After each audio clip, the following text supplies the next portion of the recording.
তুই মান সম্মানের কথা বলছিস? এই মেয়েটি যদি এখন গিয়ে আদালতের কাঠগড়ায় দাঁড়ায়, তখন আমার মান সম্মান যাবে না?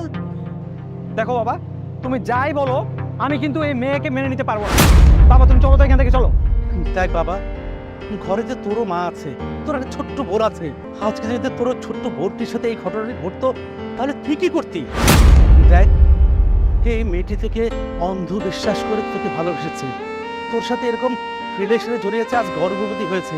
কেন কেন বাবা তুই এই সম্পর্ক অস্বীকার করছিস? বাবা তুই মেনে নে, এরকম পাপ কাজ করিস না বাপ।